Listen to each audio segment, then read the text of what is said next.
This episode is sponsored by Airbnb. If spring fever's got you feeling a little antsy, might I suggest booking an Airbnb for a change of scenery? Now, let's start the show.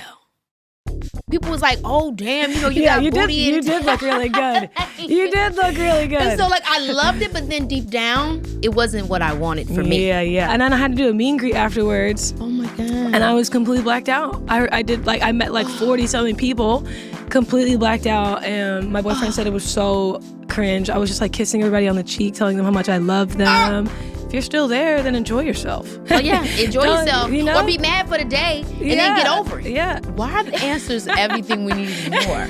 Is this now an Ask Advice column with Keke and Toni Romiti?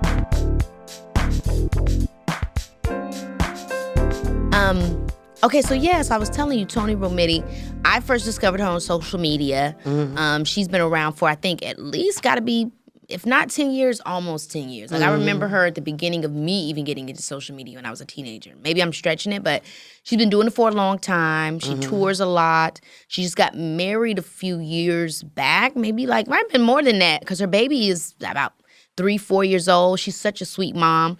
But she has this EP out called Men Ain't Shit Except Mine. I feel like that's very Sharon coded. Yes, I love that. She stole that from me. Yes. Shout outs to Larry. There you go. Yes. That's so true. Such a true statement. But I'm excited to talk to her kind of just about that project, the personal connection she has to it, but also just kind of how we're existing in this space of gender. It's so funny. We have so much gender nuance that's being invited in, but then also we're still... What does that mean? Gender nuance. Now we're in a place where people are talking about being non-binary or, transitioning their gender. We're open people to are not afraid to express that they have feminine and masculine traits. But at the same time, it's not. It's fake. It's we're being so progressive, but we're actually not being so progressive. Things are still...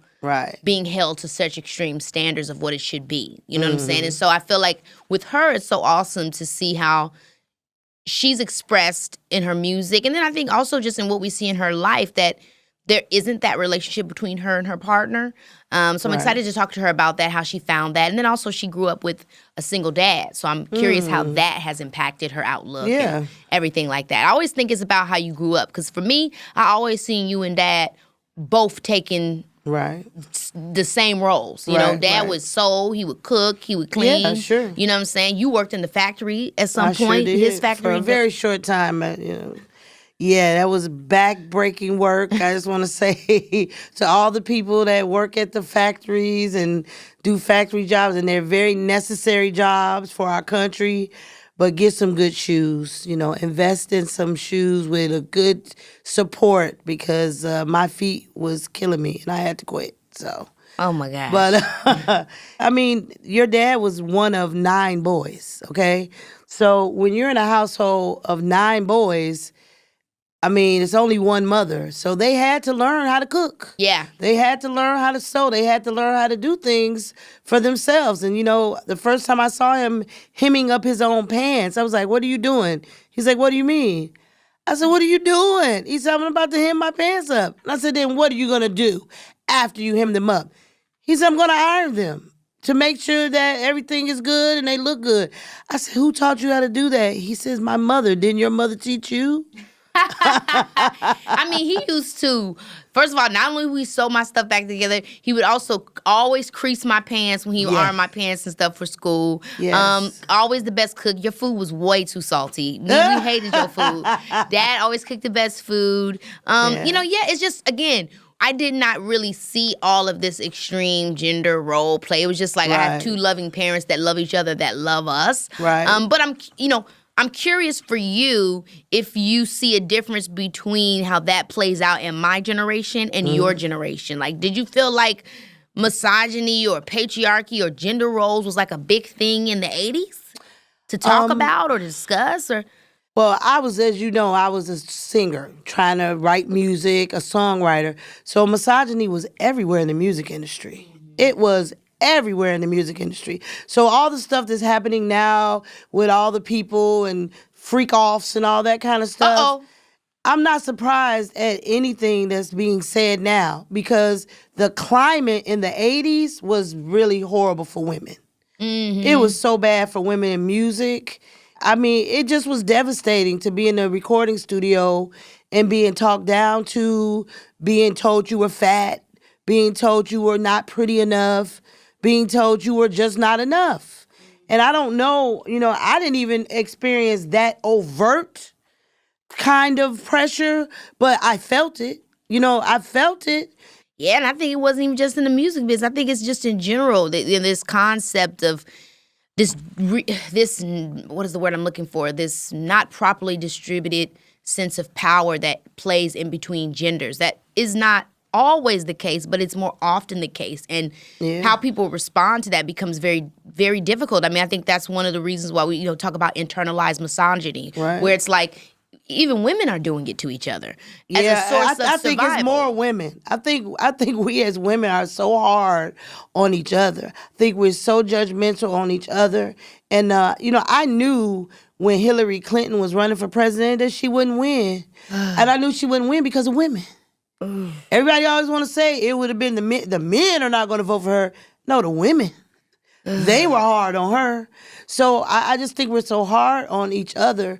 But I think it's because of that, right? I think it's the same thing when we talk about like racial stuff. It's like, well, they're being racist towards you, so I don't want to be a part of it because I don't want it to happen to me next. Yeah. So that's why a lot of times people don't speak up against that kind of thing. And I think it's the same thing when it comes to misogyny or just in general, like women being hated on. Well, I'd rather join the guys hating on you than experience them being angry with me. And that's obviously the concept we have around pick me. Yeah. Because sometimes people just want to survive it. Yeah. I don't know that I judge it. I don't want to be a part of it. I don't appreciate it. But sometimes it's hard to stand up for folks. Well, growing up in the home that you grew up in, what do you think that you benefited or maybe you didn't benefit from being in a household where there were no roles? Your father and I didn't have roles. I love that you said that. I think I benefited so much from knowing what it looks like to have a healthy partnership, knowing what it looks like for a man to really like respect and love you, and also how my dad was, how my dad is, how my uncles were. What I experienced with those men was not reality across the board. Right. They love and respect women. They love and respect their mother. And look, not all of them. I have uncles that are players and stuff like that too. You know what I'm saying? Like everybody's everybody's not like Uncle that. Toni in heaven. Yeah, everybody's not like that. But overall, they were respectful. They had some type of boundary, moral ethic, especially to people they love. I mean, nowadays some people is cussing their own mama out. Their own sisters and stuff. And so I feel like I saw so much of what I was naive, I think, growing up in the household that I grew up in and the experience I had. And I even had dad tell me that a lot of times too, because you would give me advice on dating. And I remember by the time I was about 23 or 24, I had finally asked dad and he said, don't listen to your mother. Because she don't know. I was the first guy that she dated and I didn't screw her over. Right. But I could have. True. Your mom didn't know nothing about dating. She didn't have no crazy experiences. She met me and, that was kind of it. And he really kind of he let me know finally that it's the 20%. What did he tell you? What advice did he give you about guys? Well, just what I just said. Just that that they are always trying to get you. That's really kind of it. He really genuinely said was that so you can't really, it's not, because you would kind of sometimes try to say, oh, it's because when they say, you're the one for them. And you would say all these cliche stuff, like when they look you in your eyes. But guys, just somebody, I've had people look in my eyes, they don't mean they love me. You know what I'm saying? Just because somebody looks you in your eye and say you're great or you're amazing or that doesn't. So sometimes you would give advice like that, where it was like, we're in a movie, you know what I mean, where we're in Ghost. Right. But dad was like, that's not really what it's about. And really when you actually do find somebody that you have a connection with, the greatest thing that you'll realize that maybe they're the right person is that you change. Yeah. The things that you used to get crazy about or used to have anxiety over or the things that used to concern you or worry you or the things about yourself that maybe you didn't like as much, those things you start to change. It's almost what it sounded like, if I could put it in my own words, was they almost make you love yourself more. The way that they love you, the way that they see you, the way that they are enhancing and supporting your life allows you to thrive in a way you weren't able to thrive before, that you didn't even know you needed to thrive before. And that's what actually helped me to start to make better choices and learn the kind of people that I wanted to be around, friendships and people that I wanted to be romantically involved with. And obviously you don't always get everything right, and everything is a learning process, but I think that's the big thing that he helped me with, is how somebody makes me treat me. Yeah. Is a bit, how I've decided to go forward with that. Yeah, he's a man, so he could tell you definitely from a man's perspective more so than I can. And so that was the benefit. Yeah. Good that you had him to talk to. But that was definitely the hardest thing, is like just the realization that the men that love me in my life are not the example of men in the world and how I'm going to meet in the world. Yeah, especially because I've always been, I remember Dad used to make this joke. Keke was my first boy, because he always wanted a son, and he had L'Oreal, then me, and then y'all tried again for the twins, and then end up getting my little brother Thinker. But he used to always make that joke, like, Keke was my first boy. She was toughest, roughest, all this type of stuff. Right. I never realized that being, like, Dad always loved that about me. He always championed that and thought that was a cool thing about me. But when you went out in the world, you realized it wasn't a great thing. Sometimes people use it against you. That's right. They will rub up against me having what they would assume to be male qualities. And honestly, they aren't really male qualities. They're just like attributed that only men can have them. And like you said, when women have it, it's reversed. If I'm going into a situation, I'm extremely business, or I'm stoic and I'm being plain and analytical, I'm apparently a heartless bitch. But when a man does it, he's smart. He's brilliant. Right. When I go into a situation and I'm being direct or I'm being assertive, I'm an asshole. I'm a jerk. But when a man does it, he's setting the record straight. Right, and if you go into a room and you act, jovial or flighty or whatever, you're an airhead. Or if I'm extraordinarily ambitious, athletic, mentally disciplined to the 10th power, I'm anal and I don't know how to have fun. But really, no, I just have something that I care about and I'm focused on. And that's how I was raised, and that's what was championed in my household. I remember climbing the walls, and Uncle Reggie then would be telling me, Ali Boombaye, Ali Boom. You know what I mean? Like, they encouraged me to have all that stuff. So, yeah, I feel like that's a big shock. And I think learning how to deal with, or how to function in life with the fact that people are going to try to tell you about you and not allow you to exist as you want to exist is definitely tough. Yeah, well, my mother just always told me you could do what you wanted to do, always save money for a rainy day, have you a secret bank account. Those are the things my mother would tell me. Always have some money, that you could get to that nobody knows about.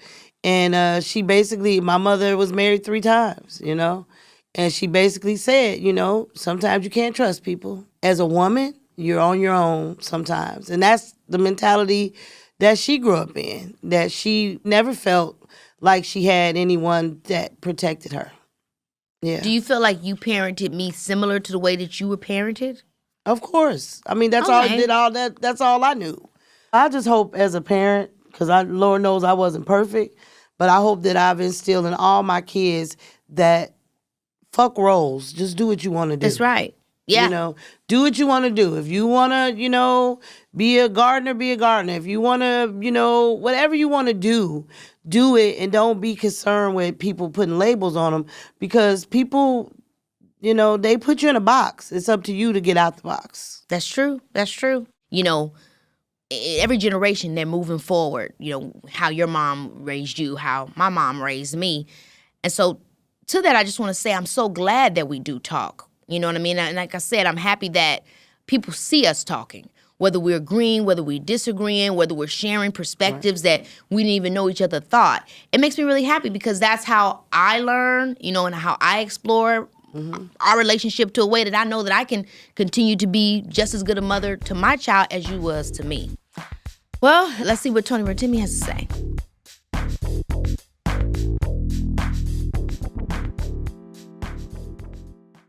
Now, y'all know over here at Baby This Is Keke Palmer, we like to keep things very classy, very demure. And thanks to Airbnb, you can have your very own spring break without any of the co-ed chaos. That's right. As a Virgo, I can be very particular about my vacations in crowded beaches and busy hotels simply do not fit into my fantasy. In the past, when I needed a break, I went straight for some peace and quiet. Whether it was a trailer in Joshua Tree or a lakeside cabin up in Big Bear, Airbnb was always the first place I check when I'm trying to escape the drama.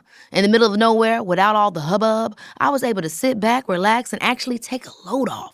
So, if you're avoiding South Beach this spring, you should check into one of Airbnb's guest favorites. These are the most loved homes on Airbnb, and they got the ratings to prove it. Okay, you can find spots so luxe and off the beaten path, you'll forget spring break even exists. So, ditch the drama, embrace the peace, and book the guest's favorite home you've been eyeing on Airbnb. Trust me, your grown and sexy self deserves it. Baby, this is Keke. All right, y'all, my guest today is the definition of multi-talented. She's a singer, rapper, songwriter, and let's not forget, a former D1 basketball player. Yes, she was out there dunking on folks before she was dropping hits. If you don't know her yet, let me just say, you should become a fan, okay? She's got this vibe that's so real. I found out she's from Chicago. That explains it. And her latest EP, Men Ain't Shit Except Mine, is, one of her hottest takes. Toni, what's up, girl? Thank you so much, Keke. So I really wish that they heard we were talking about 5 minutes before because, guys, we were just going in about how we both from the Midwest, Illinois, Chi-Town, what's good. She from the West Side. I'm from Robbins, South Side. Yeah. And we're just talking about Chicago people. I feel like they're super real. You were saying that, too. But also, we can be a little hustly, too. Yeah, I feel like people from Chicago, it's like there's a lot of masculine energy. Okay, especially with us women, for sure. Obviously with the men too, but you know what I'm saying? Like, I think it's different as us girls. We be like, what's good? Yeah, I think it's very much, a lot of masculine energy. But I think people from Chicago, because we have such Southern roots as well, they're very sweet, hospitality, know how to cook. Yes. Chicago got the best food. Very much so. And New York's trying to come up behind us, but be quiet. Y'all got that pizza. Don't come. Do you live in Chicago? Not Chicago. Do you live in New York? I do back and forth, New York and LA. I live in the Valley in LA. Okay. And you in LA too now? Yeah, I live in Woodland Hills. Okay, yeah, we were actually quite close over there in the Valley. I think it's good for the babies. Yeah, they get a little more land. I like a little more space. I like it in my area. We're both moms. I know. You were a mom first, because how old is your daughter? She is 3. She'll be 4 in March. Oh my gosh. I gotta tell you, Toni, I started following you early on in your career. Like, I feel like in the beginning. I was like, I found you. You was you singing your songs online that you would just have written 15 minutes before. And I was like, I love her. Yeah. But seeing you grow, seriously. Thank you. And I didn't even know you was from the Midwest. But seeing you grow as an artist, but then also as a mom, it's been so awesome to see. I can see that you and your daughter, that's your girl. Yeah, she's amazing. I feel the same way about Leo. That's my boo. Yeah, how old is he now? He's going to be 2 in February. Oh, so it's coming up, girl. He's growing up fast. Do you want more kids? I want to have one more, but I do think that, like, the thing that I don't enjoy how quickly your body changes so drastically. Girl. It's like kind of like gives me PTSD a little bit. No. When I see photos of myself, I'm like, who the fuck is that? Especially because, first of all, you're an athlete. And I'm not an athlete, but I have always had like an athletic mind. I've always cared about like being on point and just, being in my bag, so to speak. Yeah. So that, I don't think I realized until maybe just recently how much that affected me. Yeah. That body changing and just like dealing with how to, and I've seen you when you were posting your pictures like, yo, this is my that transformation journey and to finally get back to you. It feels so good. You're like, I want to hold on to this.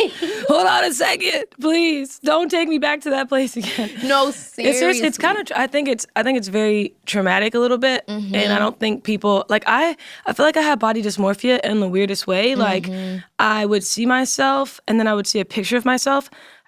I'd be like, who is that? Yeah. Like, literally, the weight gain that I had in my face, like, I had so much acne on the side of towards the end of my pregnancy, when my siblings would call me, I would just be like, don't FaceTime me anymore, because I don't want to look at myself. I felt the exact same way, and I felt like I love that we're talking about this, because when I gained so much weight when I had my son, people had never really seen my body that way before. So people was like, oh, damn, you got booty. You did look really good. You did look really good. And so, like, I loved it, but then deep down, it wasn't what I wanted for me. Yeah. And so that's kind of weird, right? It's like, oh, I'm glad that other people aren't calling me Shrek. Yes. But I feel not happy. Yeah. You know, and so that's difficult because then everybody keeps telling you, damn, you know, you but you don't really feel like yourself. So I couldn't agree with you more about that process. And, you know, I want more kids too, but figuring out how to like wrap my mind around like you're about to go through all the of Olympics that again. Yeah.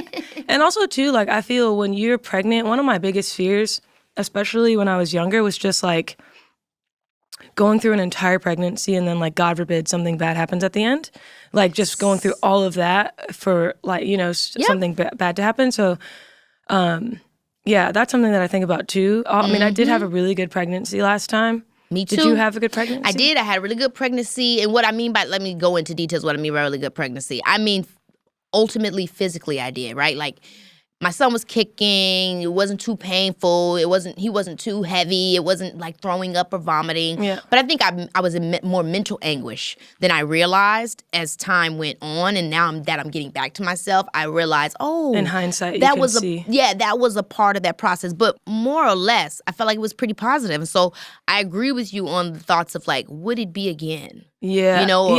Especially too, like my baby is so great. Yeah. I'm like, should we roll the dice? Like, what if they're not? What if the next one isn't like Lily? And I don't want to like hold my next baby to a standard that they can't, you know, like it hasn't happened yet. Yeah. But it's like Lily slept through the night from the moment she was born. Like she started talking super early. So She's smart. Me and Jacob kind of had a really good time with understanding and communicating with her early on. Yeah. You know, like she would tell me when she was hungry. She would sign milk to me. She would like tell me that she wanted, you know, like wanted something. So I could communicate better with her. I'm just kind of nervous that if we have a second one, that second one's going to give us a run for our money.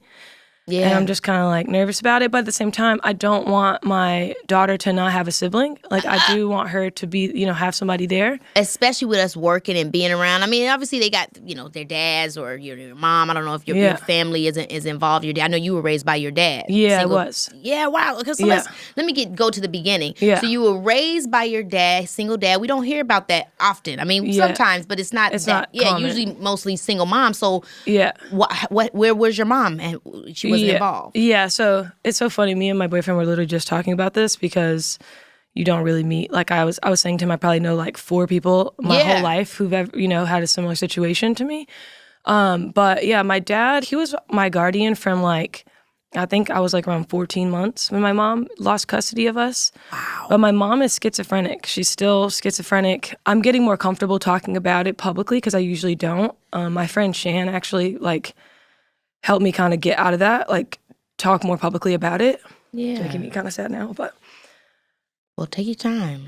I know. I don't want to cry though. But yeah, my mom wasn't a part of our lives growing up. She still isn't. I don't really know her that well. I really haven't spent that much time with her. Yeah.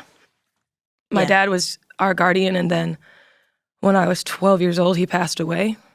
Oh. Yeah, my sister Irma, who's like, she just turned 44, so she became our guardian then. So then she began to raise us. I have 2 other siblings. And y'all was all raised together? Yeah. Wow. Now, what's your parents' background? My mom is Black and my dad is white. Wow. And so I'm just curious because obviously culturally, and then growing up in the Midwest, maybe there's a lot of biracial families, but if you don't have both sides, I wonder how that impacted you growing up with your white dad for that time you did and not having your mom's influence. Yeah, like I feel like for us, because we grew up in this like really big apartment complex, and we also we used to go to a babysitter. I'm actually going back to Chicago for her birthday. Period. Her name's Mama T. Shout out to Mama T. She became my babysitter shortly after we moved with my dad, and she was she's got one arm. She's from Houston, Texas. She got Texas. one arm? Yeah, she was born that way. Okay. And like she's from Houston, Texas. She used to have like 12 kids in her apartment at a time. We all had that lady. And we all had that lady. I mean, she had another arm, but you know what I'm saying? Like, we all had that one lady that like, who kids are these? Yeah, like, but she was our neighborhood babysitter. And like, I had, like, I feel like I had the best of both worlds because it's like, all of the more influential women in my life that I had, they were Black women. Yeah. And so like, even my older sister, she's 15 years older than me. And she grew up more in the city. Like, she went to Whitney Young. So, like... Whitney Young! Shout out Whitney Young. She was just a little bit more in tune with her blackness, I would say. So having her and then having my Mama T, having Beverly, which is Mama T's daughter, like they were such positive women in my life. Like, to be honest, they loved on us so hard, and my dad, you know, short-lived, but like I don't really feel like I missed out too much on having that kind of like that nurturing, loving love that you need from a woman, like that motherly kind of love. Obviously, I didn't have that from my own mother, but yeah. So I guess to answer your question, like I feel like I got the best of both worlds when it came to being biracial. Yep. Because I went to a more white high school, but my apartment complex was literally called Little Africa. Period.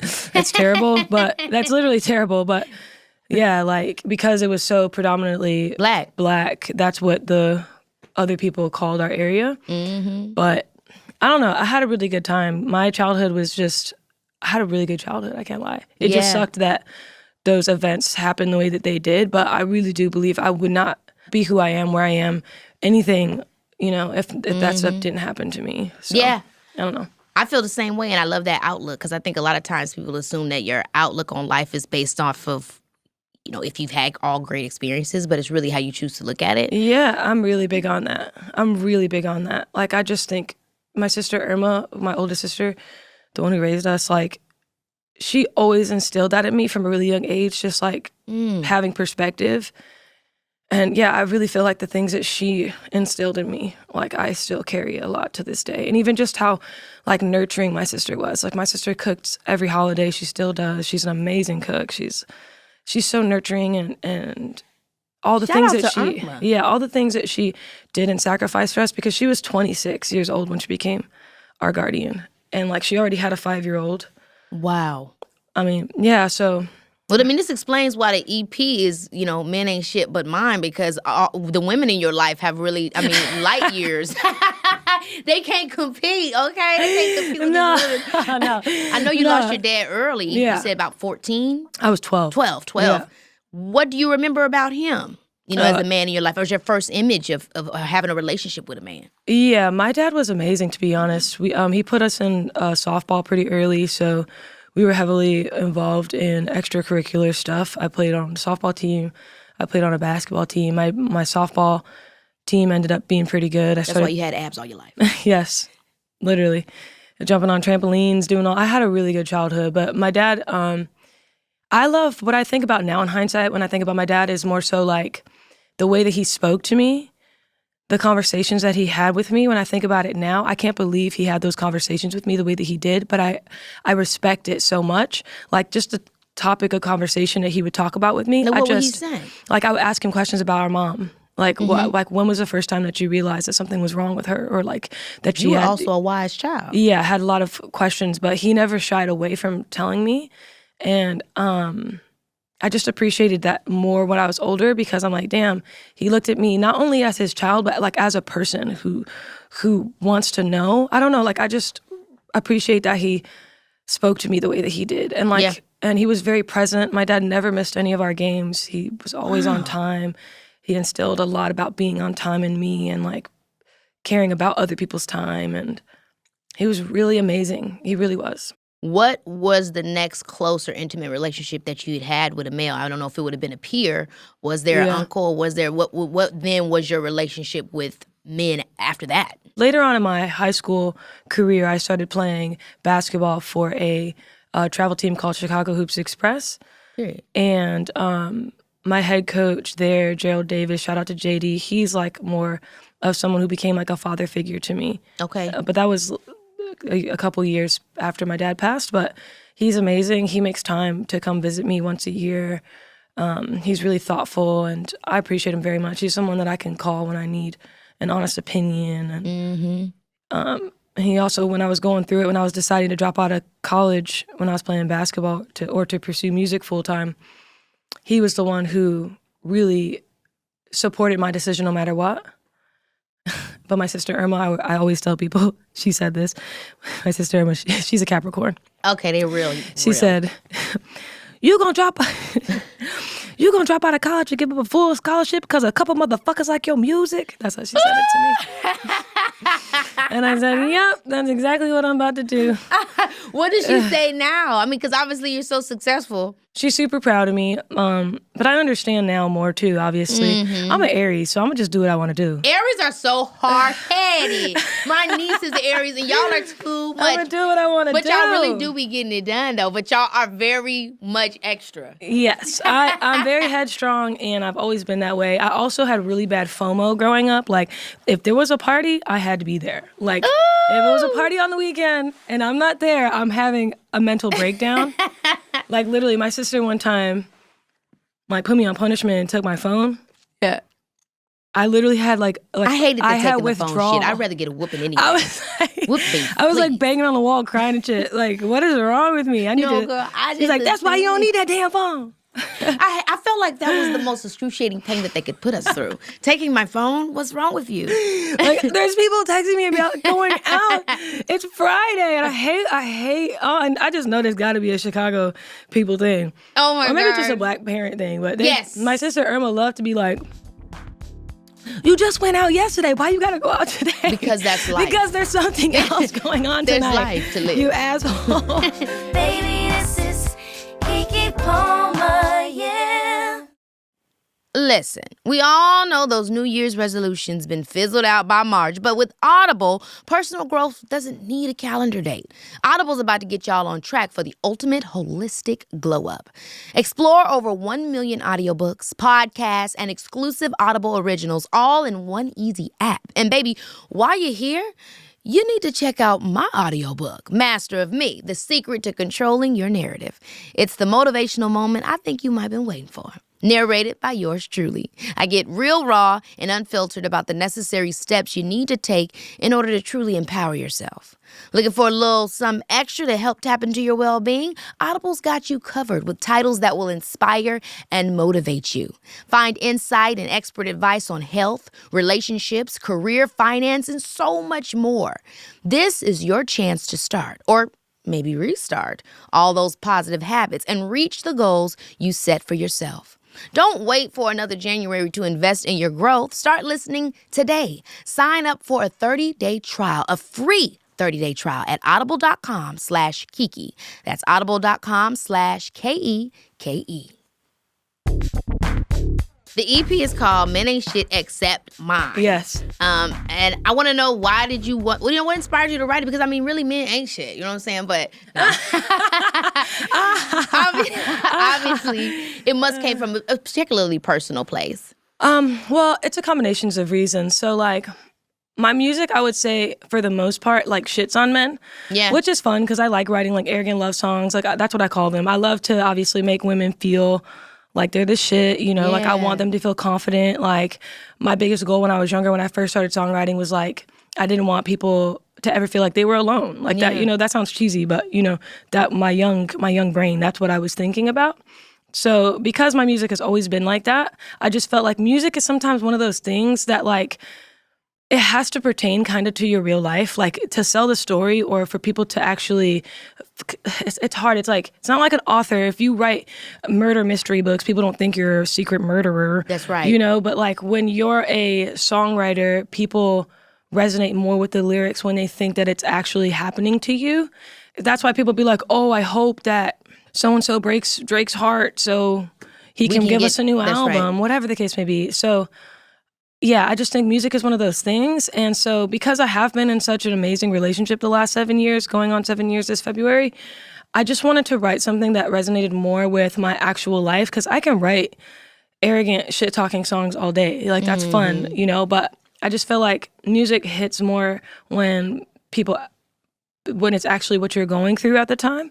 And even when it comes to writing it, I feel like when you're actually going through it, it becomes easier to even write the songs. Mm-hmm. And so I just wanted to tap more into that. But yeah, I just thought the title would be funny. So would you say the music is really reflective of how you feel you should be treated, or how, obviously for you, you are being treated to those that are your fans that have been listening to it? Or is it more of an exploration of, like, what you shouldn't be treated like? That's the trickiest question.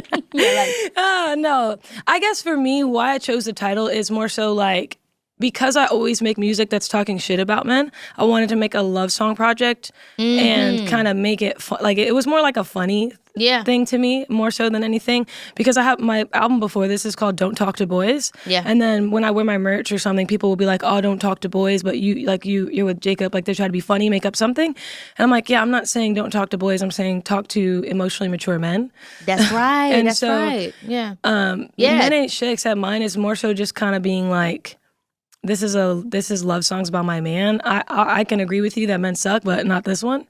And so these are my songs for him. But And I love that you said it because we all get so caught up in the men ain't shit, don't talk to boys. But I love your explanation of the title, Don't Talk to Boys, because, don't talk to boys, talk to men. And men ain't shit except mine, because there is a man out there that will love you. Like, ha, ha, ha, that's what we're saying. But let's evolve, ladies. That's what I'm saying. And let's get into, exactly. That's what I'm saying. Exactly. Yeah, you ate like, that. At my shows, because I do, like, when I perform live, I'm not the best dancer. So my overcompensation for that is, how can I entertain them in some other way? So I try to do like little comedy bits in between. I live for a comedy moment. Like little silly shit. Like I'll just say little random stuff in between, and then I say something like that. I'm like, "Get him, bestie. We're getting healed." Like that's I'm right. Like, let's we can't stay on the same drum. Man come on, ain't no girl. That man ain't. You is who you messing with. You need to upgrade your men ain't shit detector. Yeah, exactly. So I'm trying to just. Have it just resonate more with my actual life, but still stay true to myself and be a little funny with it. Yeah, so let's talk about that. I mean, what do you define? Obviously, we're in a very, I hate to say we're in a very misogynistic culture, because I mean, patriarchy has been going on since before any of us was alive. Like, there's always going to be things that people think you should be because of your sex, gender, race, all this other bullshit. But how do we, it's hard to meet people. Everybody's not outside, even though we was outside as kids. We in the house now, online. Well, how do we find, what are the things that make a man a good man? Because ain't nobody perfect. But what in your mind, what are those things? 7-year relationship, that's a long time. Y'all been together. I guess for me, it's like, me and Jacob, it never felt forced for me. Like, I never felt like I was overcompensating. I felt like the energy that I was giving, because I told myself, like, at this point, it sounds like I was in my brain older, but I was 22 at the time when I met Jacob, but I had 2 other relationships that I had that were more serious before, and they both gave me 2 different things. One of it was more like physically abusive, and the other one was more emotionally abusive. Yeah. And so I feel like I told myself, okay, this next time around, I'm going to be unapologetically myself. I'm going to love so hard, and if he loves me back, great. If he doesn't, I tried my best.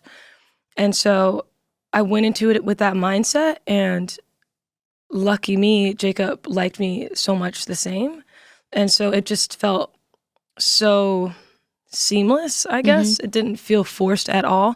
And for me, I like when someone has confidence but isn't overcompensating when they go places. I can't explain it. I don't really like Jacob. People putting on, Yeah, like I love that Jacob was so calm and cool and collected, and I love the way that he carries himself. He's very, just so chill. I can't explain it. He's very calm, and he has a lot of, he has a lot of amazing thoughts, but he doesn't overdo it. He's very chill. I think a lot of times, because of the patriarchy or misogyny, whatever people, we call it and stuff like that, I do think sometimes it puts this pressure on guys to walk into the room and be these caricatures of what a man is, you know, where it's like the masculinity is toxic. It's not based off of, I don't think masculinity is exactly attributes. I feel like it's simplicity. I feel like it's a little bit more abstract than that, than what we make it as people.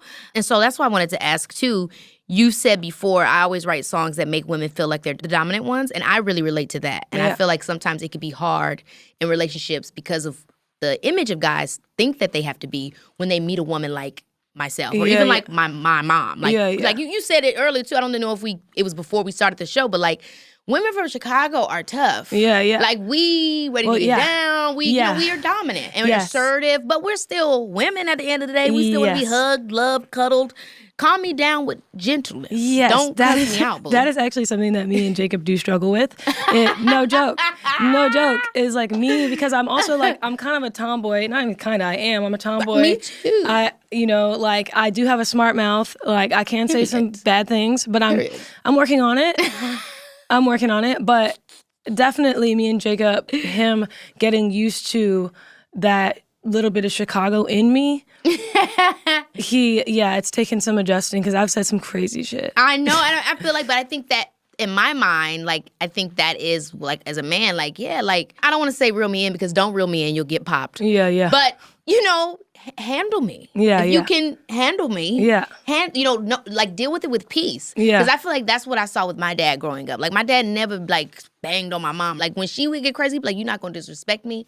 And, blah, blah. You know, he would give her a real good silent read. Yeah, yeah. You know what I mean? And it would be just so common. She'll be checked. You know what I mean? It's like cool to see. He wasn't performing this thing of reacting to her emotions. Because I think that's all that it is at the end of the day. Like, whether I'm a tomboy, I'm being tough, like, I'm just emotional. If I'm screaming, even if there's no tears coming out and I'm screaming and angry, I'm hurt. Yeah. And so help me. Help you. And let's get this right. You know what I mean? You can't fight fire with fire. Yeah. And I think it takes a real man to be able to do that. Yeah, sometimes that's definitely me and Jacob's issue because he's a Leo and I'm Aries. Oh, fire. It's actually a very perfect match, though, by the way. Leo Aries is one of the most perfect astrological matches. Yes, I definitely feel that.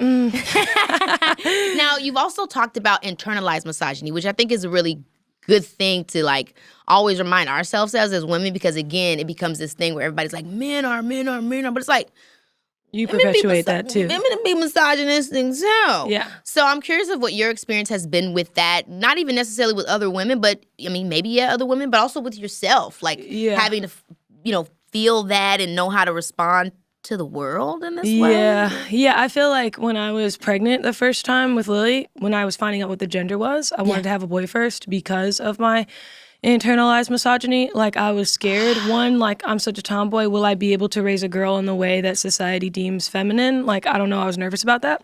And then secondly, I was like, I know what it's like to be a girl. It kind of stinks a little bit sometimes. Do I want to have to raise someone who's going to have to go through so many similar experiences and someone who is just by nature more vulnerable in society? It just kind of made me a little bit scared. Yeah. So I guess that's kind of my...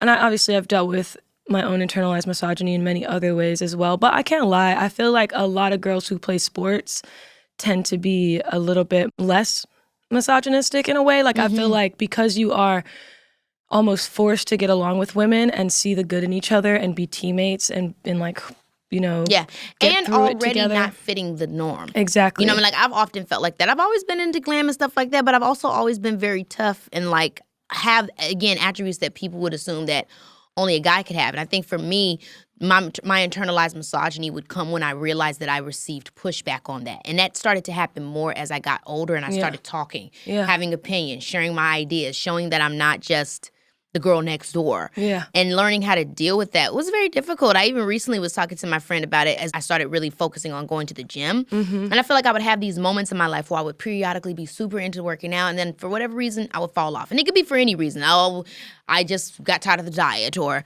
I didn't have enough time, whatever. But when I started to talk to her and really get into the conversation, I realized that I'm afraid to be strong. Yeah. I'm afraid that, because I have broad shoulders. I was like, oh shit, I don't want to do too much of the weight training because I don't want to be. I don't want to be too strong, and I don't. But why can't I be strong? Yeah. Why? If that's what I really want to be deep down inside, like, let me be strong. And so I've really worked hard, literally in the last couple months. Like, don't be afraid of what your body do. If you look strong and you want to be strong, be strong. That doesn't. You don't have to internalize. Trust me. I've gone through that. And my daughter recently has been saying to me, I just told my friend Allie, when I've been taking my shirt off in front of her, like if I'm getting out of the shower or something and she sees me without my shirt on, she goes, "Mommy, you look like a man." And I'm like, all right, now even my own daughter's saying it. And I'm like, why are you saying that? And she's like, because you don't have a shirt on. And I was like, okay. And she's like, you don't have a shirt on. You look like a man. I was like, okay. Thank you. I'm like, checklist. My daughter calls me a man too. Oh my God. I've been calling, no joke, when I'm like swallowing spit from that. When I was a little girl and I used to be in my big apartment complex and people would come up to me. And like, my name's Toni too, so that doesn't help. And I was such a little tomboy. I used to wear my hair with a slick back ponytail straight to the back, like tight as hell. And people used to come up to me and they used to be like, is you a girl or a boy? And is you a girl or a boy? Is so Chicago. They love doing that. How old is they you? did it to my cousin, my cousin Buddha. He's a boy. And they be like, is he a girl or is he a boy? Is she a boy or a girl? They always doing that. Is you a girl or is you a boy? And I used to be like, I'm a girl. And I'm like, all right. They're like, can you sing some for us? Can you sing some? God. Oh my God. I used to be like, A, B, C. It's easy. It's literally, they make me sing on the spot. I'm howling. That's so, I love those memories. I feel like you grew up in the same kind of environment that I grew up. Yeah. And I think Illinois, and I do feel like the Midwest in general, like even the surrounding areas, Detroit, Indiana, et cetera, like there's such a deep sense of community. Yeah. And I don't know if it's just because of the Great Migration, you know what I mean? That's what I think You know what I'm saying? That's Southern, like you said. Yeah. But we all find our home, in Yeah. our community some way, somehow. Yeah. Going back to the love piece, and obviously your relationship, 7 years. Congratulations again on that. That's really not easy to make something last. Yeah. I feel like it takes a lot of growing up to do. Yeah. What advice would you give? Whether it be for the male partner or they, girl, whoever you're into. What is the advice on finding love and cultivating it? Because I really think that's what it is, right? Cultivating a good relationship in this generation. Because we can look at the old heads and we like, oh yeah, y'all did it, but like right now it's so different. Yeah. Damn, that's a hard question. I guess it would just be more about really, really being your authentic self and putting yourself out there, pushing past those parts where you're uncomfortable. Yeah. And really putting yourself out there and seeing what type of people you attract. And if you are genuinely being your authentic self, hopefully that attracts someone that, is good for you in that way. But I also think, too, a lot of people have a hard time, like what you were saying, when it comes to emotions and how a lot of our emotions, we think those are just the surface level ones, and there's so much more underneath what actually we're feeling. And until people are ready enough to be honest with themselves and like really own up to how they're feeling and not just staying at the surface of, oh, I'm upset. And it's like, well, why are you upset? Oh, because I just don't feel like having a talk about it. And it's like being able to actually get to the root, the real feeling. Are you, embarrassed? Are you ashamed? Do you feel guilty? Yeah. Are you afraid? Admitting the tough things. Yeah, really being honest with yourself. You're not going to get anywhere. And both people. Both people. And also, too, like, something that Jacob's mom says to us a lot is, like, no one is really right or wrong. It's just an opinion. And you have to really, like, it's hard for me because, I'm Aries, so I know what I know. And it's hard for me. It's hard for me. So sometimes I do just have to take a step back. And a question that I do a lot for myself when me and my boyfriend get into it is like, I ask myself, is this enough for me not to be with him? And if the answer is no, then you need to just get the fuck over it. Because holding on to it only makes you more upset. And if you want to be in something, give it everything you got or don't fucking do it. A couple of those things, all the things you said, amazing and spoke to me specifically was, just building a bridge and getting over it. I think I've always struggled with that. Even my dad used to tell me when I was a kid, you hold grudges. You know what I mean? That's not good for you. You know what I'm saying? Like having this idea that somebody is going to be perfect or they're never going to hurt you. Like the concept of forgiveness, like you really have to do it if you ever want to love somebody. Yeah. If you ever want a person in your life, which I think is probably the big question that we need to ask ourselves most going into a relationship. And not judging other people for forgiving and loving, because I think that is a part of commitment that I've had to really accept. Like if I do want a relationship and I want to be with somebody long term, they're going to hurt me. Yeah. I might be like Michelle Obama and hate his ass for 10 years. Yeah. You know what I mean? But I'm going to stick through it because ultimately, to your other point, is it enough for me to walk away? Yeah, if you're still there, then enjoy yourself.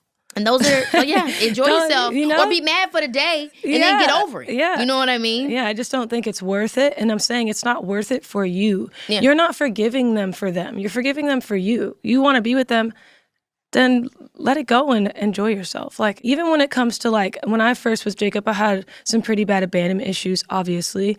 I've gotten better with them. Like, when he's the type of person sometimes where if he gets really upset, he needs space and he needs time and he needs to gather his thoughts because he gets too flustered and he can't have a conversation that's productive.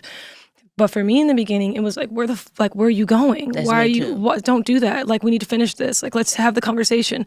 And it wasn't, until his mom just, like, straight up told me, like, he needs time and he will come back and you just have to let go, Toni. And if he doesn't come back, it doesn't matter. And like, once I actually let go of that, of like, if he wants to be with me, he will. It just gave me so much more peace of mind and like That's really less tough. Yeah. That's really tough. But when I went through everything with my son's father and, it was like, I got to let go. Things happen, get to a boiling point, and you realize this goes further, it's too much. Yeah. In the midst of that letting go, I got to the other side of what you just said, which is that's why things got bad. You know what I'm saying? That's why things get bad. Is because you keep on. Yes. Yeah. And it's like, let that shit go. Yeah.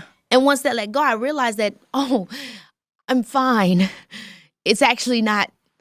I didn't have to do, like, it didn't, like, oh my gosh, I wish I had let go sooner. Yes. Because now that's what I have clarity. I'm not so Yeah. damn stressed out. I'm not so stressed out. I'm also, wait a minute. I should have always been putting me first. Yeah. And I think that happens. And I don't want to say just as a woman, because I think guys too, I think in general, when you fall in love with somebody, you love that person just so damn much, it gets to the point where y'all just overly codependent. Like, you need me to make you happy. I need you to make me happy. And now we in this cycle because we don't have the maturity to know that you're not supposed to make me happy. Yeah. I love falling in love with you and I love this feeling that we have, but like, you're your own person. Yeah. If you need to take a walk, I need to let you take a walk. Exactly. If It's not personal. Yeah. And that is so. Yeah, because we internalize, like, if our partner doesn't say good morning a certain way, then you're like, oh, let me tell you something that also Jacob's mom said to me that really helped me in the beginning. I love that you and the mama are She's vibed awesome. out, because some of the mamas. She's awesome. That's one thing I will say is that I appreciate about her is she allows me to get my shit off and tell her the truth and tell her my truth and get, let her know when something's not doing well. And she will give me unbiased opinions and she'll be truthful and like she doesn't protect Jacob, and I just appreciate that about her because She creates a safe space. yeah, It's a and blessing. it's different because I can't go to my sisters every time me and Jacob get into it and now they're looking at Jacob different. It's like I don't want that to be. That adds a whole nother fucking layer of annoying things to the equation. because now we back and we against y'all. Yeah. God damn it, I'm sorry. Now we gotta come bazookas banging. No. Literally. Now, So, you what was I gonna say? Oh, God, you want to let finish me that? say Please, that, yeah, because I think you'll like this. So it was a point where we were going back and forth and I just kept saying, I feel like he just wants to be in control of everything. And then Jacob's mom said, now flip that around and say that about yourself. Say, I want to be in control of everything. And I said, damn, okay, I want to be in control of everything. And when I said that shit, it all clicked. It was like, damn, wait a minute. He doesn't want to be in control. I want to be in control. I'm mad that he's not letting me control it. And I think it even goes further than that. I'm the controlling one. And I think it even goes further than that. It's like, I want to be in control because I don't feel safe. Yeah. Because I'm scared. I've been abandoned. Like you said, like I like when we were talking about, like, it's always more and more and more. Because a lot of times people don't want to admit that I'm controlling thing, because on the surface that sounds like I'm a tyrant. But actually, no, I want to control things because I have really bad anxiety. Yeah. I have mental issues and it stresses me out when I don't know what's coming next. I'm actually just blown away by the whole human experience, and I didn't ask to come here. God extended my contract. You know what I mean? And so it's like, I feel the same way because I'm type A. I'm not type A because I think it's so cool. I'm type A because you're a Virgo. That too. Summer baby. But I'm type A because that makes me feel safe. Yeah. And so it's not so, in love, in relationships, friendships, shit, even with my parents and stuff, like learning how to, like everybody there's a learning curve where everybody has to deal with each other. And I think for me with that piece is so big because it's like I'm that way because that's what helps me with life. But it's not always, it's great for work. Okay, but Love it's not always right, exactly, but it's not conducive always in relationships. I've really had to learn that. Yeah. Now, before you put this EP out, you went on like a 4-year hiatus. Yeah. What was, I'm sure maybe it had to do with obviously you becoming a mom and all that type of stuff, but I want to know what was going on through your mind at that time and if you ever thought if you were even going to come back to music or.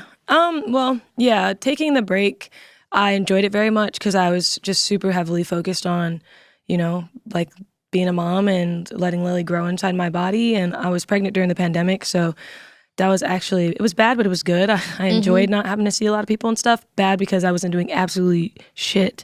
And I just got so big. Like I got up to like 205 pounds. I'm usually like 135. Yeah. And so, yeah, after I had Lily, I ended up tearing my Achilles. Trying to play basketball again too soon because I was like trying to lose weight. I was 4 months postpartum. And that was probably my internalized misogyny right there, beating my ass. Okay, I gotta lose weight. Playing hard ass defense on a 17-year-old. Backdoor cut, tear my Achilles wide open, completely just ruptured it. Yo. Never had surgery before. Had to get surgery like the next week. Literally couldn't walk for 6 weeks. Couldn't run for like 8 months. I know you were literally devastated. Oh my God, I was so annoyed. I can't move. I was like, no, I'm really about to do that. Now I've actually got to do the diet. And I was work nursing. out, I'll work it off. Yeah, and then I was nursing. So people say, nursing makes you burn calories. Yeah, but you're also eating for two. So it's like you're damn near still eating like you're pregnant. But once I stopped nursing, after 2 years, and then once I stopped. Good for you, by the way. It's not easy. Man, that nursing is a job. Man, I tell people all the time, if I had to go to an actual 9 to 5, you wouldn't be getting no goddamn liquid gold from me. Okay, because it is such a luxury to be able to nurse. And I tell my friends all the time that are new, like moms, do not feel bad about not nursing for a long time. If you can't do it, if you have to go to work every day, like, don't shame yourself. Like, that shit is so taxing. It's so tiring. The pumping. Everything about it. I cried a lot. You know what I mean? I cried a lot because you just want to know that the baby's okay. But then you're not okay. Yeah, that was a lot. Yeah.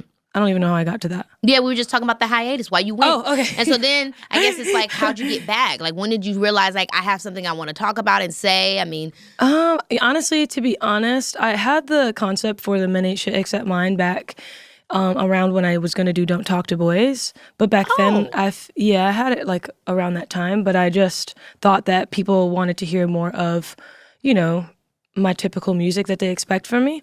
But I just felt like I've matured as a person. I wanted to put something out that was more resonating again with my current life. And also, too, I started touring again last year. Oh, we're at the same booking agent.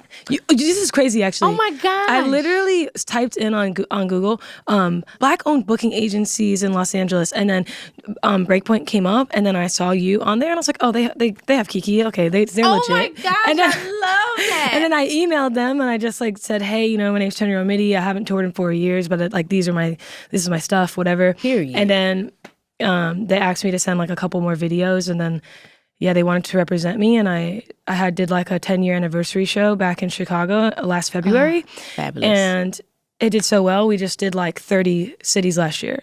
So that kind of inspired me, I guess. After I did that show, you're the people miss your girl. Yeah, I was like, let me try. Let me put myself out there again and see what the fuck I can do. Because especially too, I was feeling self-conscious about my body. Mm-hmm. So I was like, do I want to be on camera? I don't know how I feel yet. So, and again, I had such crazy body dysmorphia. My manager would ask me when do you think you'll be ready to start shooting content again? Because we used to be on clockwork. Every fucking week I used to be shooting stuff. And I was like, maybe 3 weeks. Oh my gosh, bitch. I was like, I literally would be I would buy pants that I would typically wear. And I'm so spontaneous and sporadic. I just buy clothes and I don't try them on. And I'll just go home and put them bitches on. at that time, I would go and buy some shit. I would put them on. It wouldn't even get up past my fucking thigh. Girl, I know exactly what you mean. Like, and it doesn't help if the man is like, I love you so much. Like, it doesn't help because it's like you are contributing to me staying this way because you just love me. You know, so it's really difficult also in that environment. I remember feeling the same way when I had to give all my clothes away. Oh, yeah. I gave them all away because I'm like, I can't fit none of this shit. I need something to wear. I literally threw all of my, I gave it away because I literally couldn't even pull it up past, and now I can fit those clothes again, and I'm like, why did I give them all away? And I'm like, where'd my clothes go? I'm like, have you seen those pants? Shopping spree. You know, I literally could talk to you all freaking day. I want to get to this game with you. Yes, let's do it. But I also quickly want to touch on you saying that you're sober recently. Yes. And I've been doing dry January, and I just feel like a lot of my friends are. And I mean, again, there's nothing wrong with drinking and everything like that. But I just think that's dope when we take those breaks because sometimes it feels so social. We feel like we have to do it. And I know you said your fans would always be being like, let's take a shot. Exactly. And you don't want to let nobody down. But yeah, it feel good when you could just be like, yeah. To be honest, I feel like I'm not the type of person who needs to drink to go places. I definitely used to have to drink before I performed. I used to get really nervous. Like the first big show that I ever did, I opened up for Mindless Behavior. Come on, Mindless Behavior. And it was at Chicago State University. We love Mindless. It was actually on April 20th on Easter. Ooh. It was 4/20 on Easter in 2014. And it was the biggest crowd that I ever did. And like, I was so nervous. I was taking shots of Ciroc to perform in front of like 9-year-olds.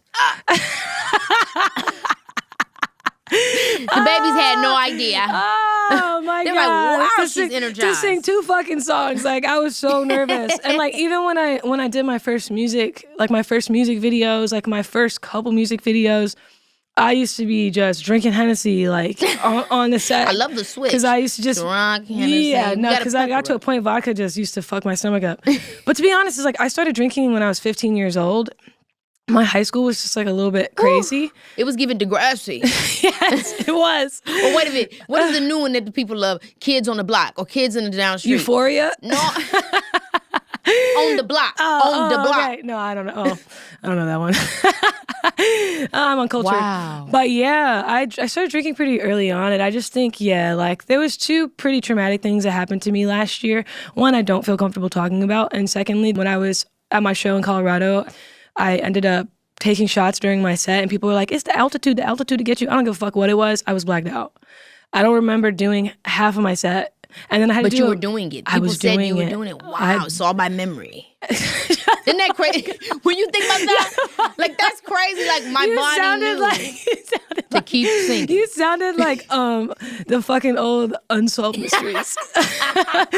But no, yeah. And then I had to do a meet and greet afterwards. Oh my God. And I was completely blacked out. I met like 40-something people, completely blacked out. And my boyfriend said it was so cringe. I was just like kissing everybody on the cheek, telling them how much I love them. And it was just like, what is wrong with you? I can't believe I just said this. They're like, I thought she really loved me. They're home like, I thought that was real. No, I love you guys, I promise. But yeah, after that. That's scary. That's yeah, scary. like I just, like, and I've had other moments where I've blacked out when I was younger, just like, I'm in an Uber, we went here, I'm just, don't know exactly who I was talking to that night, like, and honestly, I'll be happy to say I'm not really the type of person who's like a beat your ass type of drunk. I'm a more like happy, like, now if you piss me off when I'm drunk, I'll be ready to do something. But but like, I'm not off the bat. Like my sister, when she drinks, is like, this Hennessy's starting to taste like, why the fuck that bitch looking at me? Yeah. And you're like, Tina, please, let's just like chill out. I know exactly what you mean. I'm either sleep or like, being like, girl, you have always had my back. Yeah. Like, I'm the speech bitch. Like, I'm like, and you been the best friend to me. Yeah, that's me. Okay, I know I gotta let you go, but not before we play a game. Okay, I love playing a game with all my guests. This one's called But the Gag Is. Okay. And here's how it works. I'm going to hit you with a hot take. Now, it's not necessarily my hot take, but this is a hot take. And you're going to tell me what the gag really is. Sounds good? Oh, damn, wait. I don't know if I would be good at this. We're just going to try it. You know what I mean? Okay. They say men are natural leaders, but the gag is... The female lion is actually the one who goes out and hunts. Okay. And the male lion sits back and waits for the food to come.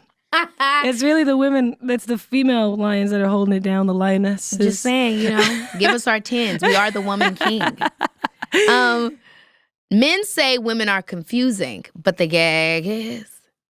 You'll ask a guy if he wants you to come, and he says, you can come if you want. Oh, because why is all this shit open-ended?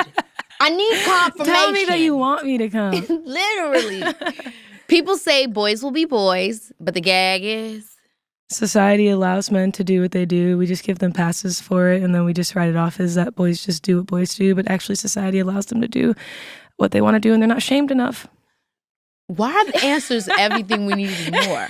Is this now an Ask Advice column with Keke and Toni Romiti? Because those are excellent.